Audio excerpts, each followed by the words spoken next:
Mari dimulai. Bismillahirrahmanirrahim.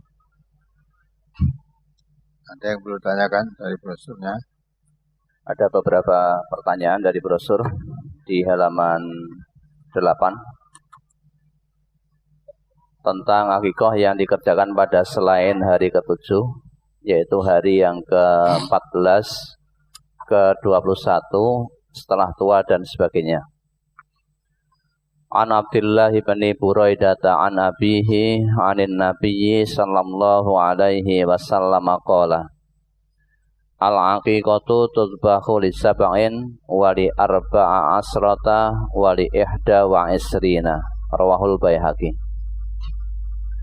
Dari Abdullah bin Buraidah, dari ayahnya, dari Nabi sallallahu alaihi wasallam, beliau bersabda, akikah itu disembelih pada hari ke-7 atau ke-14 atau ke-21-nya. Hadis riwayat Baihaqi juz 9 halaman 303, dhaif karena dalam sanadnya ada perawi bernama Ismail bin Muslim. Pertanyaan, Ustaz, dulu sebelum ngaji saya mengakikoi anak laki-laki pertama saya hari ke-14. Karena pada saat itu, kalau akikahnya hari ke-7, tepat hari raya Idul Fitri. Tidak tahu ternyata hadisnya dhaif. Dan pada saat itu, saya dapat hadis dari internet, kalau akikah bisa dilakukan pada hari kelipatan 7. Lalu apa yang harus saya lakukan agar ibadah akikah anak saya yang pertama bisa diterima oleh Allah Subhanahu wa taala? Sudah. Itu bukan urusan saya itu. Ibadah keliru kok biar diterima kan bukan urusan saya. Kalau tanyakan itu Allah sudah menjelaskan sejak awal kan. Allah ngendika dalam surat Bani Israil ayat 36, A'udzubillahi minasyaitonir rajim, wala taquma laisa laka bihi ilmun. Ya dah? Sejak anakmu belum lahir, bahkan kamu belum lahir, ayat itu sudah ada. Dan kamu melakukan suatu perbuatan ibadah yang kamu belum tahu ilmunya. Maka itu pentingnya ngaji. Nanti kata saudara tidak mau ngaji, ya itu akan diwariskan ke anak cucu. Kan diwariskan terus anak cucunya. Ya. Malah ada riwayat gitu kok, Nabi mengakekoi dirinya setelah jadi Nabi itu. Maka kalau hadis, jangan setiap kata Rasulullah mesti dipercaya. Hadis itu ada yang dhaif, ada yang palsu, ya. Nah, yang hadis palsu, dhaif dan sebagainya itu tidak boleh dipakai. Ya. Nah, karena kamu dulu belum tahu melaksanakan ibadah, padahal Nabi juga sudah mengatakan, man amila amalain laisa alaihi amruna fa huwa raddun. Siapa melakukan perbuatan ibadah yang tidak diperintahkan Nabi ditolak.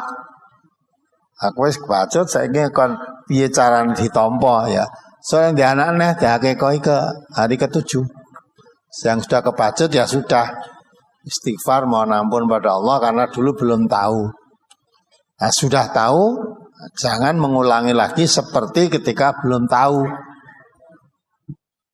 Banyak orang yang mengakekoi mbae wis mati banyak. Bandirung ngakekoi sekarang barang mati diakekoi. Padahal bapaknya dulu belum akekoi, sudah mati diakekoi. Ada orang mati disembelihkan kambing, malah nek wong sugih disembelihkan sapi, katanya tinggal akekah. Nah, ilmu dari mana itu? Nah, itu dah. Maka banyakkan dari kita itu juga ya termasuk kita dulu sebelum ngaji agama ini kan cuma turun temurun. Waris dari mbah dhisik terus turun temurun terus. Tapi kalau mau ngaji ketahuan. Oh, ternyata yang saya laksanakan dulu salah, tidak betul. Ya sudah. Istighfar mohon ampun pada Allah, jangan diulang lagi. Itu ya. Atau kehilangan wedhus bae ra kanggo, ya wis baca mau apa lagi kamu. Tidak hanya itu, banyak ilmu yang belum kita tahu. Maka yang sudah sekarang terus ngajinya ditingkatkan terus, jangan sampai kita melakukan perbuatan ibadah lagi yang belum tahu akhirnya melakukan nanti jadi penyesalan lagi, jangan. Itu hakikatnya. Jadi kan malah ada kan, sampai sekarang itu masih bayi lahir diadani, dikomati, masih ada enggak begitu? Nah iya. Nah diterangke hadisnya cetot, diterangke gitu malah ana sing unek-unekke. Ya. Di ora percaya Allah ke ulama-ulama dulu, ulama mana? Nek ulama ngerti tenan ya ora gelem gitu. Ulama itu warathaul anbiya. Ya, mewarisi para nabi. Nabi kita Muhammad SAW mewariskan Al-Quran dan Sunnah. Kalau pewaris para nabi, dia tidak akan mengadani bayi, itu nggak akan mengadani bayi. Dikomati bayi. Wong mati barang diadani, arep dikubur di komati ora enek. Nek ulama tenan ra gelem. Bab pewaris nabi, nabi tidak mewariskan yang seperti itu. Itu warisan dari mana? Ya, bal natabi'u ma wajadna alaihi abana, itu warisan saka bapak-bapak dhisik. No pentingnya ngaji itu. Ya, ngono aja ana sing ora seneng. Ya, ngaji ora usah ngaji Quran aja muluk-muluk itu ya. Ngaji Quran hadis muluk-muluk ya, kayak gitu. Ya sebenarnya wong arep muni apa karepmu, sing penting kita ngaji, tahu diamalkan, yang mau ikut silahkan, yang tidak mau ikut silahkan. Allah juga menyebarkan Islam itu tidak memaksa untuk ikuti kok. Ya. Nabi tidak memaksa untuk mengikuti umatnya. Ya. Allah malah mengatakan la ikraha fiddin qad tabayyana rusdu minal ghayy. Tidak ada paksaan untuk masuk Islam, itu nggak ada paksaan. Karena sudah jelas jalan yang lurus dan jalan yang bengkok. Nabi kita Muhammad SAW diperintah Allah itu bukan untuk mengislamkan orang. Bukan untuk mengislamkan, tapi untuk menyebarkan Islam. Ya, sebarkan Islam.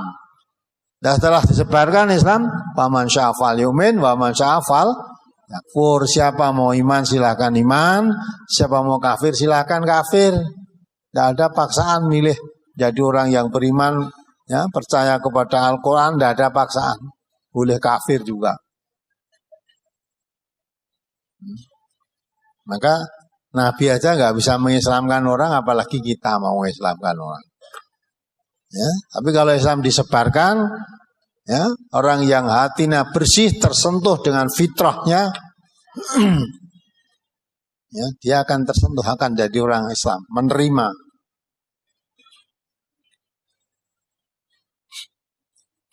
Maka rombongan-rombongan yang datang yang tadi dengar ibu dari Wonosobo, ya, dari Wonosobo sampai ke sini, ya, ada lagi yang dari Sumatera.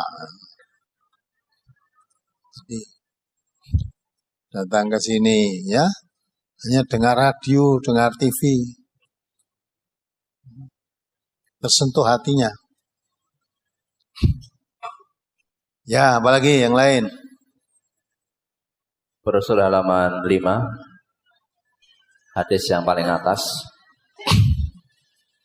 An Samurata bin Jundabin anna Rasulullah sallallahu alaihi wasallam qala kullu ulamin rahinatun bi aqiqatihi tudbahu anhu yauma sabihi wa yukhlaqu wa yusamma. Rawahu Abu Dawud. Dari Samurah bin Jundab bahwasanya Rasulullah sallallahu alaihi wasallam bersabda, tiap-tiap anak tergadai atau tergantung dengan akikahnya yang disembelih untuknya pada hari ke-7. Di hari itu ia dicukur rambutnya dan diberi nama. Hadis riwayat Abu Dawud juz 3 halaman 106 nomor 2838. Apa yang dimaksud dengan kata-kata tergade? Mohon dijelaskan. Jadi maksudnya tergade itu sangat penting. Seolah-olah sampai Nabi menggambarkan, nah, anak tidak diakekoi itu seolah-olah belum sempurna. Dia ada mensyukuri anak, mempunyai anak tadi belum sempurna. Sampai dikatakan tergade. Ini masih ada suatu tanggungan yang mestinya dilakukan belum dilakukan. Itu menunjukkan bahwa hukum akikoh itu sangat ditekankan. Walaupun tidak wajib, tapi sunnah yang sangat ditekankan, sangat dituntunkan oleh Rasulullah. Ya. Kalau mempunyai anak, supaya diakikohi, sembelihkan kambing pada hari ke-7. Lah kan orang Jawa ora diakikohi, disepasari. Ya. Seolah-olah nek duwe anak ora disepasari kaya urung sempurna gitu loh. Sepasari. Ana sing pitung dinan iki wong mati gitu kan, wong Jawa gitu kan. Nek wong mati pitung dinan. Ya. Tapi nek tuntunan justru 7 hari itu penyembelihan hewan untuk akikah bayi. Ora dienggo wong mati. Lah nek wong mati berapa hari? Berapa hari untuk orang mati melagi wedhus itu berapa hari? Ya lah ya bapak-bapak yang biasa ndongan ini loh. Biasanya berapa hari disuruh doaan itu? Orang mati nggak ada ya. Orang mati disembelihkan kambing itu nggak ada. Alah kamu kalau tempat kematian, makan-makan di tempat orang kematian itu dikatakan Rasulullah seperti meratap dosa itu. Dosa. Nah, itu ngertinya itu dari mana? Ya setelah kita ngaji, ketemu hati-hati Nabi. Ketemu itu adalah.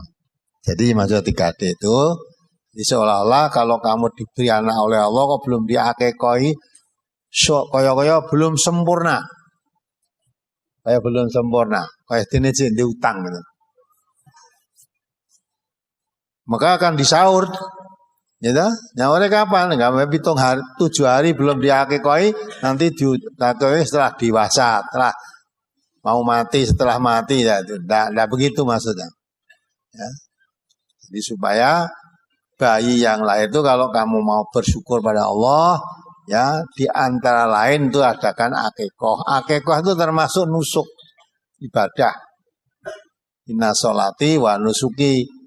Ya, sesungguhnya sholatku dan nusuk itu ibadah, wujudnya ibadah menyembelih hewan. Dengan kata lain menyembelih hewan tujuannya untuk ibadah. Maka akikoh itu tidak boleh. Ya, beli wedhus terus dimakan sendiri sak keluarga enggak boleh. Wah ibadah maka dagingnya dibagi-bagikan seperti kurban yang baru lalu kemarin itu. Kalau kurban dagingnya dibagi-bagikan. Akikoh ya begitu. Boleh kambing kalau anaknya laki-laki sembelihkan 2 ekor kambing. Kalau anaknya perempuan sembelihkan 1 ekor kambing. Dagingnya dibagi-bagikan. Itu ibadah itu. Apalagi sembelihan akikah hari yang ke-14 itu dagingnya halal apa tidak? Kok pertanyaanmu aneh? Ya, akikah itu menurut tuntunan Nabi hari ke-7. Lah kok kowe to nek hari 14, hari 21 halal apa enggak? Kenapa tidak hari ke-7? Hari ke-7 sudah jelas dituntunkan, sudah jelas halalnya. Karena dituntunkan. Kenapa kok memilih hari selain ke-7?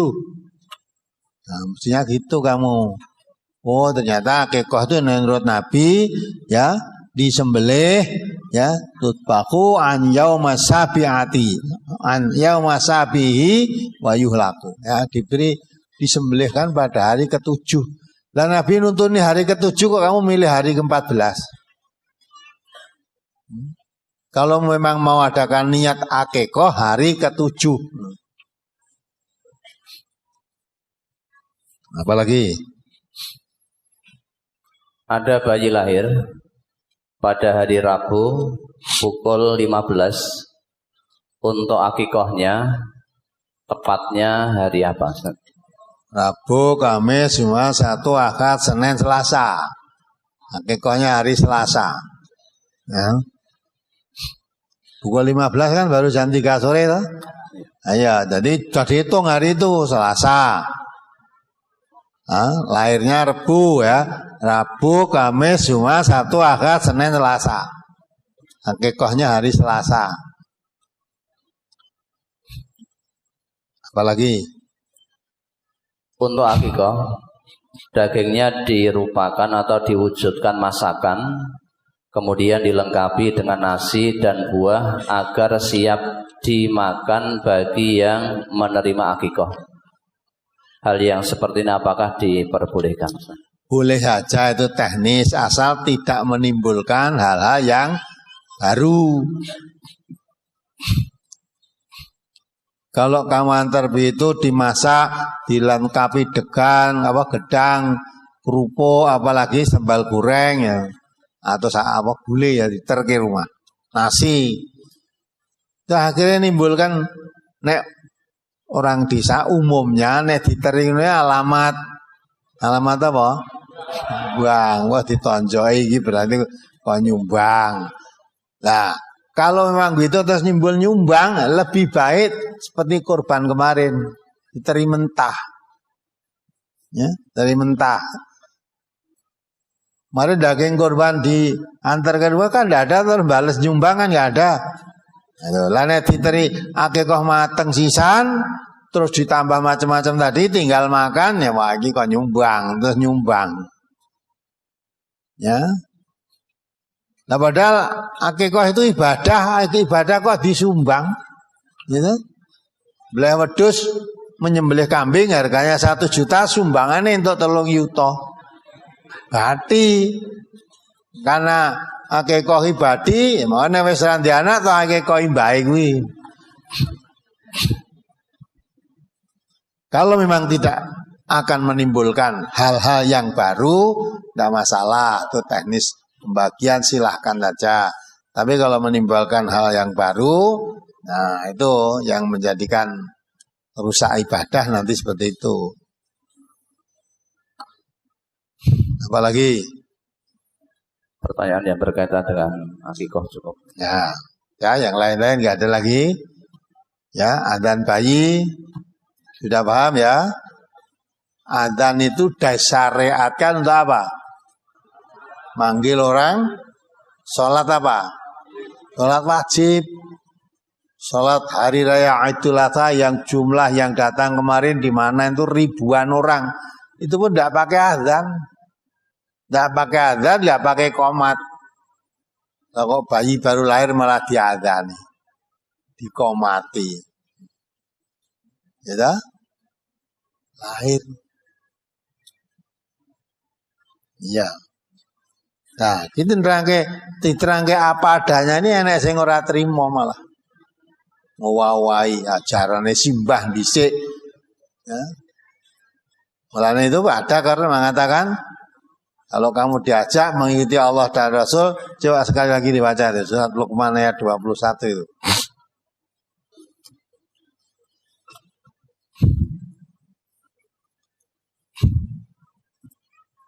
Surat Luqman ayat 21. A'udzu billahi minasyaitonir rajim. Wa idza qila lahum ittabi'u ma anzalallahu qalu bal nattabi'u ma wajadna 'alaihi aba'ana awalau kana syaitanu yad'uhum ila 'adzabis sa'ir. Dan apabila dikatakan kepada mereka, ikutilah apa yang diturunkan Allah, mereka menjawab, tidak, tapi kami hanya mengikuti apa yang kami dapati bapak-bapak kami mengerjakannya. Dan apakah mereka akan mengikuti bapak-bapak mereka walaupun syaitan itu menyeru mereka ke dalam siksa api yang menyala-nyala atau ke neraka? Ya, kalau diajak, mari kita ikuti Allah, yang dituntutkan Allah. Jawabnya tidak. Saya mengikuti apa yang saya dapati dari bapak-bapak kami. Ya. Apakah kamu ikuti juga bapak-bapakmu walaupun setan menyuruh mereka ke jalan yang salah masuk neraka, kamu ikuti juga. Itu direnung, ayat ini nanti direnungkan.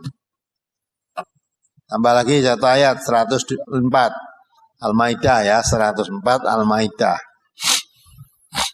Surat Al-Maidah nomor surat 5 ayat 104. Wa idza qila lahum ta'alu ila ma anzalallahu wa ila rasul qalu hasbuna ma wajadna alaihi abaana awalau kana abauhum la ya'lamuna syai'an wa la yahtadun. Apabila dikatakan kepada mereka, marilah mengikuti apa yang diturunkan Allah dan mengikuti Rasul. Mereka menjawab, cukuplah untuk kami apa yang kami dapati bapak-bapak kami mengerjakannya. Dan apakah mereka akan mengikuti juga nenek moyang mereka, walaupun nenek moyang mereka itu tidak mengetahui apa-apa dan tidak pula mendapat petunjuk? Ya, wa idza qila lahum ta'alu ila ma anzalallah. Ya, kalau orang dipanggil, mari kita ikuti ma anzalallah. Apa yang diturunkan Allah. Yang diturunkan Allah apa toh? Al-Quran. Mari kita ikuti Al-Quran. Wa ila rasul, mari kita ikuti Rasul. Ya, mereka menjawab, qalu hasbuna ma wajadna alaihi abana. Cukuplah untuk kami apa yang kami dapati dari bapak-bapak kami mengerjakannya. Mbah-mbah dhisik yo ngene, ndak usah ikut-ikut Quran atau hadis. Ya, kan itu mbah dulu begini. Ya, ndak bisa tuh. Terus dikala Allah, awalau kana abahum la ya'lamuna syai'an wa la yahtadun. Apakah sekalipun bapak-bapakmu atau nenek-nenek moyangmu dulu tidak mengerti apa-apa dan tidak mendapat petunjuk, kamu ikuti juga. Justru menerangkan agama apa, ya apa adanya itu malah dianggap aliran sesat. Ngowahi ajarane mbah-mbah dhisik. Si mbah-mbah dulu ndak begitu kok. Ya, ya lagi cah saiki bar ngaji ning ente kuwi. Adzan bayi ra entuk, lek ngrang entuk ki sapa? Ya, adzan bayi boleh enggak? Silakan. Enggak boleh. Kita tidak melarang dan tidak menyuruh. Hanya diterangkan dalam hadis Nabi, ya, kalau itu adzan bayi, mati bayi, itu tidak ada dasar yang kuat. Ya. Ini juga begitu, kalau kita sebagai orang Islam, kalau diajak mengikuti Allah dan Rasulnya, mestinya jawabnya gimana? Sami'na wa ata'na. Surat An-Nur ayat 51 dibaca. Mestinya gitu jawabnya. Sami'na wa ata'na. Saya mendengar, saya taat. Harusnya gitu nek wong Islam. Nah kok jawabe pokoknya mbah-mbah dhisik gini ya. Lah jadi kamu tidak mengikuti Quran dan hadis berarti bukan agama Islam. Ya. Mengikuti agama nenek moyang. Surat An-Nur nomor surat 24 ayat 51. Innama kana qaulal mu'minina idza du'u ila Allahi wa rasulihi liyahkuma bainahum ay yaqulu sami'na wa ata'na wa ulaika humul muflihun. Sesungguhnya jawaban orang-orang mukmin bila mereka dipanggil kepada Allah dan Rasul-Nya agar Rasul menghukum atau mengadili di antara mereka ialah ucapan kami mendengar dan kami patuh, dan mereka itulah orang-orang yang beruntung. Ya, ucapan orang mukmin kalau dipanggil untuk mengikuti hukum Allah dan hukum Rasul, jawabannya sami'na wa ta'na. Saya mendengar dan saya patuh, gitu loh. Orang kok jawabnya malah jangan mengambil hukum dari Quran, jangan mengambil hukum dari hadis. Ya, itu nanti kenapa? Racun. Quran racun piye ya. Wong Quran itu asyifa 5 bisudur obat, Quran itu obat, jangan dianggap racun. Gitu. Nah, kok dianggap racun bagaimana? Maka jawabnya karena Quran itu la raiba fih, semua isinya benar, tidak ada yang salah Quran itu, maka jawabnya samina wa ta'na. Saya mendengar dan saya taat. Tidak seperti tadi, ya. Diikutinya bal nattabi'u ma wajadna alaihi aba'ana. Tidak usah ikuti Quran, tidak usah ikuti hadis. Ya. Cukup mengikuti apa yang saya dapati dari guru-guru saya dulu. Dari bapak-bapak saya, dari nenek-nenek moyang saya. Nah, itu. Maka kata Allah, awalau kana abahum la yaqiluna syai'an wa la yatadun. Apakah kamu ikuti juga bapak-bapakmu atau nenek moyangmu sekalipun dia tidak mendapat petunjuk, tidak mengetahui apa-apa dan tidak mendapat petunjuk? Jawabnya apa? Pokoknya. Bisa ngerti pokoknya ngene kuwi aja. Sejak rembukan, ora bakal gatuk, bukan dengan orang pokoknya ora bakal gatuk. Ya. Nah itu ayat itu diresapkan, dirasakan. Bagaimana diri saya? Kalau kemarin tuntunan saya lakukan belum ada tuntunannya dilakukan ibadah salah keliru, sekarang baru tahu kalau ibadahnya keliru. Bagaimana sikap saya? Ikuti Allah Rasul, apa saya akan nekat karpe diri? Itu untuk menanya pada dirinya sendiri, bukan untuk dudingi orang lain. Satu ayat lagi, 170 Al-Baqarah. Dari Al-Ma'idah 21, Al-Ma'idah 104 ya, Surat Luqman 21, Al-Baqarah 170. Itu hampir sama maksudnya. Al-Baqarah ayat 170. Wa idza qila lahum ittabi'u ma anzalallahu qalu bal nattabi'u ma alfaina 'alaihi aba'ana awalau kana aba'uhum la ya'qiluna syai'an wa la yahtadun. Dan apabila dikatakan kepada mereka, ikutilah apa yang telah diturunkan Allah, mereka menjawab, tidak, tetapi kami hanya mengikuti apa yang telah kami dapati dari perbuatan nenek moyang kami. Apakah mereka akan mengikuti juga walaupun nenek moyang mereka itu tidak mengetahui suatu apapun dan tidak mendapat petunjuk? Ya kan? Sampai sama ayat tadi. Apabila dikatakan kepada mereka ittabi'u ma anzalallah. Mari ikuti apa yang diturunkan Allah, maksudnya ikuti Al-Quran. Jawab mereka, qalu bal nattabi'u ma alfaina 'alaihi aba'ana.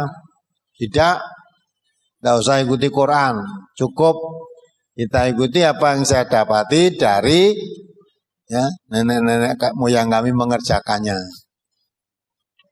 Nah, maka itulah apa yang kita lakukan ini. Umumnya kita belum ngaji juga ya, sudah sholat, sudah puasa, sudah apa yang dilakukan ya tinggal apa yang kita dapati dari bapak-bapak kita, nenek-nenek moyang kita dulu.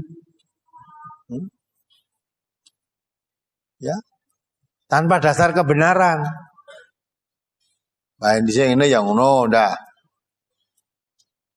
Ya, kita dapati yang begitu tuh wah masih banyak lah, banyak sekali. Ada upacara-upacara tertentu. Mulai jenenge di zaman dulu namanya kendurenan, jaluk selamat dianyangi hampir setiap saat. Dan ditemukan danyang itu dari mana toh? Kok ngerti danyang itu dari mana? Kitabnya apa? Kitab perdanyangan itu ya disebut dalam kitab apa? Kalau Quran surat apa, ayat berapa, kalau hadis riwayatnya siapa. Tidak ditemui tapi dijalani terus. Ya.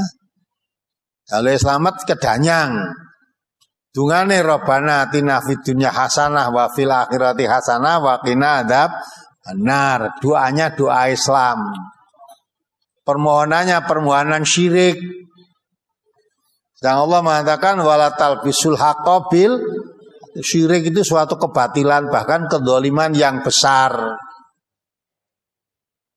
Ayat doa yang kamu baca tadi ayat hak itu Quran. Yang hak kamu campur dengan yang batil. Ya, ada Allah sudah mengatakan wala talbisul haqqa bil batil. Yang hak itu ya hak, ya batil batil. Hak dan batil jangan dicampur. Kalau yang hak dan batil dicampur, jadinya apa? Jadinya batil, bukan kok jadi hak. Mung batil sithik wae. Maka saya contohkan, kamu memasak daging sapi atau kambing kemarin dapat daging kambing atau habis kurban 1 kilo daging sapi dimasak, dicolok nganggo daging babi setengah on aja lah. Nanti akhirnya halal kabeh apa jadi haram semua? Haram semua. 1 on bisa mengharamkan 1 kilo. Nah, mula jangan dicampur. Yang hak itu jelas, batil jelas. Al-haqu bayyinun, al-halalu bayyinun, wal haramu bayyinun. Yang haram jelas, yang halal jelas. Antara yang halal dan yang haram jangan dicampur, nanti jadi haram semua. Karena nila setitik rusak susu sebelanga, gitu. Sebelanga kasih nila setitik jadi rengkap ya sudah, tidak bisa diminum malah. Tuh, maka agama Islam itu ya tidak ada campurannya. Campurannya yang batil-batil harus disingkirkan. Ya, Quran itu yang ditinggalkan oleh Rasulullah. Agama Islam itu warisan Rasulullah yang ditinggalkan kepada kita hanya 2, Quran dan Sunnah. Maka kalau ulama itu pewaris para nabi berarti mewarisi Quran dan Sunnah. Dan Sunnah. Maka kita di dalam beragama pun suruh mengikuti Nabi, mengikuti Allah. Maka tadi ayat surat Al-Maidah 104 tadi, ya, apabila dipanggil untuk mengikuti Allah dan Rasulnya, ya, ditekuatkan dalam surat Nur ayat 1 mestinya samina wa atona. Kalau jawabnya tidak samina wa atona, berarti bukan orang mukmin kamu. Orang mukmin. Apalagi jawabnya balna tabi'u ma wajadna alaihi abana. Dah, mbah-mbah saya dulu itu ya begini, ya dah begini dah. Wah, kalau kita perhatikan itu banyak, apalagi di kampung-kampung petani juga itu mau mulai nanam padi, ada acara apa itu namanya? Wiwit. Nanti mau metik padi juga ada acara juga, wiwit. Mau bakar batu merah ya ada acara selamatan. Ya, mau mendirikan rumah juga ada acara selamatan. Juga atas penuhun sana dikasih padi dengan degan apa itu ya. Wah, itu ben apa katanya ben selamat. Itu yang menjadikan selamat. Padahal Allah telah turunkan Quran untuk menuntun manusia ke jalan selamat. Kenapa itu tidak dipakai malah tetap menguri-uri dulu? Nah itu warisan dari mbah-mbah dulu begitu.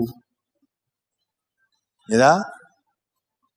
Kalau mau miring anten kemana, ya ini ke Jogja misalnya naik mobil, dihitung lewat kertek berapa nanti. Ya. Dan dari sini ke Jogja tuh kerteknya berapa? Ya, setiap lewat jembatan nanti turun dikasih apa? Nah, dikasih tebusan takir, ada tumpeng kecil itu, ada apa lagi? Wah, itu udah tebusan, katanya lewat situ nanti tidak diganggu. Padahal nek salat iya karena butuh iya nasta'in, bohong kamu. Hanya kepadamu ya Allah saya menghambakan dia, yang saya motor. Ternyata kamu minta selamat, ya.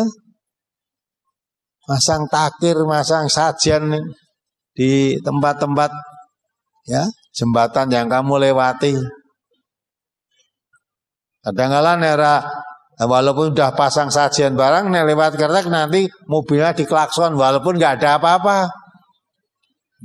Nera dunia kengko mbok aneng apa anake demit dolanan ning kono nek keplindas lho. Nah, kok iso ngono barangnya dari mana dulu asalnya? Ya. Nah, itulah maka akidah kita itu sangat jauh dari tuntunan. Nggak mau ngaji nggak akan lurus. Nggak akan lurus karena sudah mendarah daging, sudah turun temurun begitu itu. Ya sudah.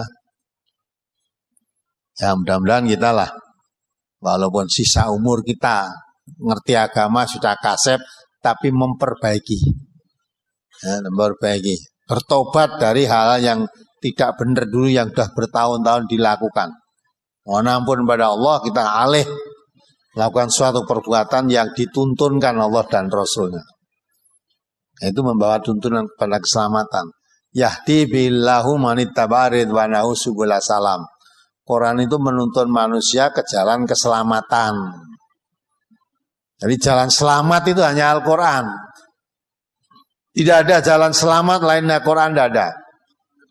Quran dan hadis kan ya. Tidak ada itu. Maka Allah perintahkan wala tattabi'u subula. Jangan mengikuti, kalau kita ingin selamat jangan mengikuti jalan-jalan selain Quran. Ya, fatafaraqu bikum an sabilih. Kalau kamu ingin selamat ya diikuti jalan selain Al-Quran. Oh, itu malah makin menjauhkan kamu dari jalan yang lurus tadi. Nah, kalau itu kata Quran harus diyakini. Karena Quran itu la raiba fih. Ya, tidak ada keraguan di dalamnya. Tapi kalau hadis, walaupun dikatakan kata Rasulullah, qala Rasulullah, pertama harus ragu dulu. Seliti dulu apa benar apa tidak. Oh, ternyata hadisnya palsu. Oh, ternyata hadisnya dhaif, tidak bisa dipakai.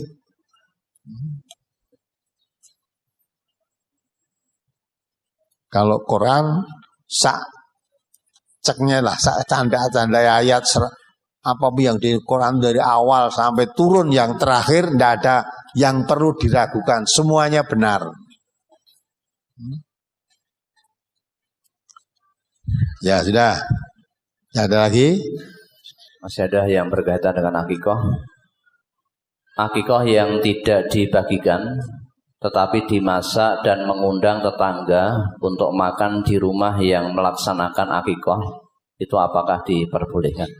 Ya tadilah, kalau memang tidak menimbulkan masalah silakan.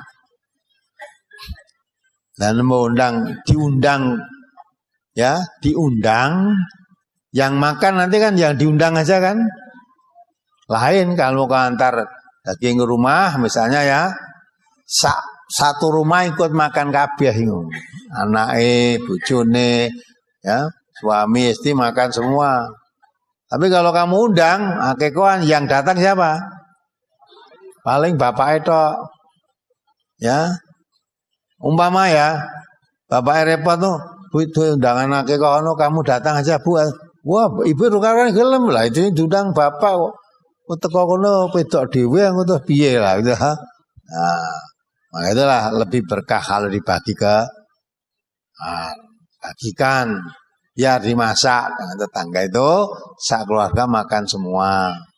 Ya diundang neng omahe dhewe ya, yang datang ya satu bapak itu aja. Penyuluh agama itu praktis. Wes tidak banyak repot, praktis dan bener udah. Ya, ada lagi?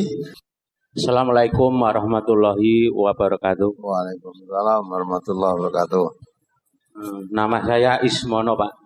Dari Bawen, Kabupaten Semarang. Oh ya, mari.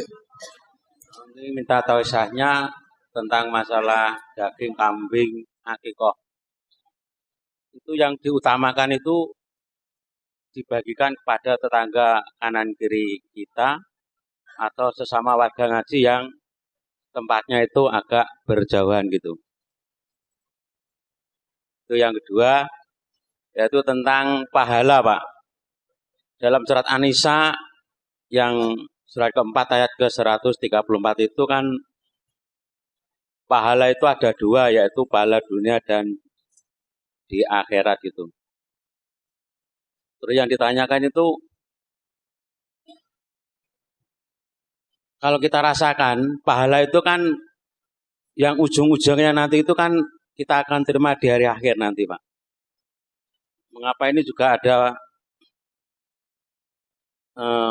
yang intinya itu mencari pahala di dunia itu kan akan dikatakan rugi gitu, Pak. Itu mohon akan bagaimana? Akan rugi kita, Pak. Jadi kalau kita cuma mencari pahala di dunia itu kita akan rugi. Jadi kalau yang tidak rugi mencari pahala di akhirat. Insya Allah begitu, Pak. Nah, kalau sudah di akhirat mencari pahalanya kemana? Surga, Pak, insya Allah.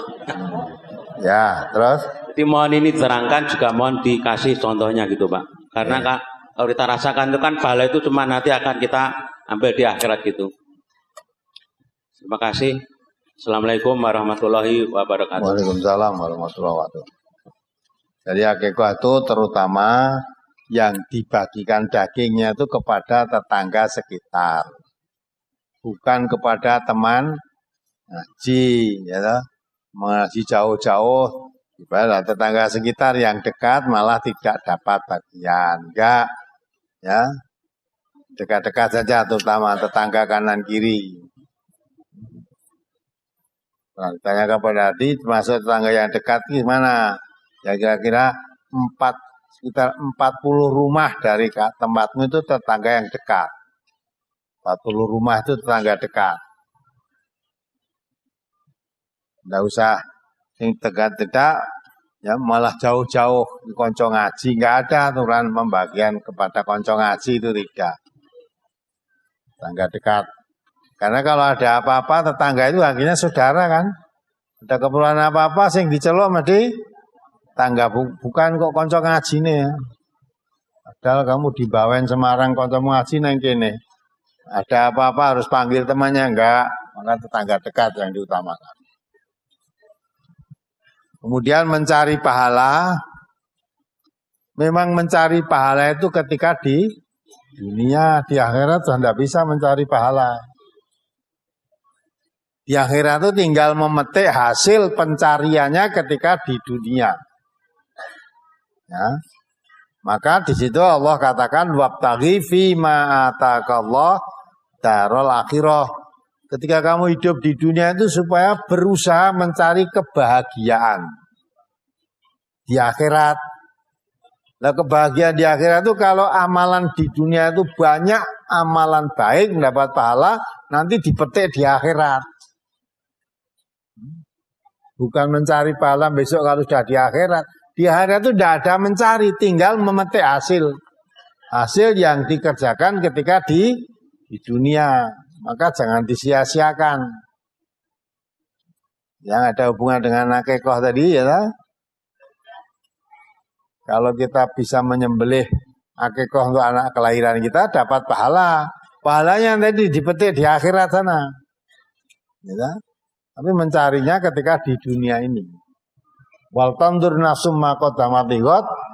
Tiap manusia dalam mempersiapkan bekal untuk untuk di akhirat. Bekal di akhirat itu apa? Itu amal perbuatan, amal soleh lah, amal perbuatan baik. Itu bekal hidup di akhirat. Yang dikerjakan ketika di dunia ini, metiknya di akhirat. Nah, supaya mendapat pahala dari Allah, jangan diberi hasil di akhirat. Semua amal perbuatan yang kita lakukan di dunia itu jangan mempunyai niat untuk yang lain-lain. Kecuali karena Allah. Inna sholati wa nusuki wa mahyaya wa mamati lillahi rabbil alamin. Ya. Salatku, ibadah sembelianku, ya, aktivitas hidupku sampai matiku hanya mengharap ridhonya Allah. Jangan pengen dipuji manusia, tidak dapat hasil di akhirat nanti. Maka setiap ada kepentingan urusan akhirat, ya, supaya didahulukan. Karena yang harapkan cari bahagia di akhirat. Kebetulan kalau urusan akhirat dan urusan dunia bersamaan, utamakan akhiratnya. Sebab Allah berjanji, siapa mengutamakan akhirat daripada dunianya, ya Allah akan berikan akhiratnya dan dunia disertakan. Tapi siapa yang mengutamakan dunianya, kepentingan hidup di dunia daripada akhiratnya, dunia akan diberi sebagian saja. Di akhirat, wa malahu fil akhirati min nasib. Di akhirat dia tidak dapat bagian apa-apa. Baca surat Asy-Syura ayat 20 itu. Surat Asy-Syura nomor surat 42 ayat 20. Man kana yuridu harsal akhirati nazid lahu fi harsi wa man kana yuridu harsad dunya nu'tihi minha wa ma lahu fil akhirati min nasib. Barang siapa yang menghendaki keuntungan di akhirat, akan kami tambah keuntungan itu baginya. Dan barang siapa yang menghendaki keuntungan di dunia, kami berikan kepadanya sebagian dari keuntungan dunia, dan tidak ada baginya suatu bahagian pun di akhirat. Jadi mencari keuntungan. Orang berbuat baik ini mencari keuntungan di akhirat. Siapa yang berbuat di dunia ini, tujuannya mencari keuntungan di akhirat, akan ditambahkan oleh Allah keuntungannya. Tidak hanya dapat akhirat saja, dunia pun akan diberikan. Tapi siapa yang berusaha di dunia itu hanya mencari keuntungan dunia, diberi sebagian. Tidak semua apa yang diinginkan dunia itu dicapai semua, tidak. Bagian saja diberikan oleh Allah. Karena kita mempunyai keinginan 10 macam di dunia ini. Paling dapat 1 aja atau 2. Tidak 10 semua tercapai, tidak. Nah terus di akhirat, wa malahu fil akhirati min nasib. Di akhirat kamu nggak dapat bagian apa-apa karena memang aktivitas hidupmu di dunia kemarin hanya sekedar mencari keduniaan. Ya, maka ya didapat dunianya itu sebagian. Di akhirat tidak dapat karena memang tidak ada tujuan untuk mencari bahagia hidup di akhirat, nggak ada. Nah, itulah. Coba dibaca ayat yang saudara tanyakan tadi, surat apa tadi? Yang Surat An-Nisa ayat 134. Nah, dibaca. Man kana yuridu sawabad dunya fa indallahi sawabud dunya wal akhirah wa kana Allahu sami'an basira. Barang siapa yang menghendaki pahala di dunia saja, maka ia merugi. Karena di sisi Allah ada pahala dunia dan akhirat. Dan Allah maha mendengar lagi maha melihat. Sama dengan surat Asy-Syura ayat 20 tadi. Jadi pahala itu kalau diwakilkan itu maksudnya balasan. Balasan lah. Siapa berbuat baik atau suatu perbuatan itu hanya mengharapkan balasan di dunia, rugi. Ya, seperti ayat Asy-Syura 20 tadi. Kalau yang kamu cari hanya dunia, wa malahu fil akhirati min nasib. Kamu di akhirat enggak dapat bagian. Tapi kalau kamu mencari balasan di dunia, kalau mencari balasan di akhirat, dunianya pun disertakan. Jadi hampir sama dengan surat Asy-Syura ayat 20 tadi. Maka orang hidup itu diarahkan oleh Allah, carilah bagian hidup bahagia itu di akhirat. Jangan hanya dunia, rugi. Kesenangan dunia itu yang kamu peroleh, kamu dapati, walaupun kerja keras untuk mencari dunia tadi, itu kesenangan yang menipu. Tidak bisa dipertahankan untuk selama-lamanya. Mata'ul ghurur. Wa mal hayatud dunya illa mata'ul ghurur. Bukanlah suatu kesenangan dunia itu kecuali kesenangan yang menipu.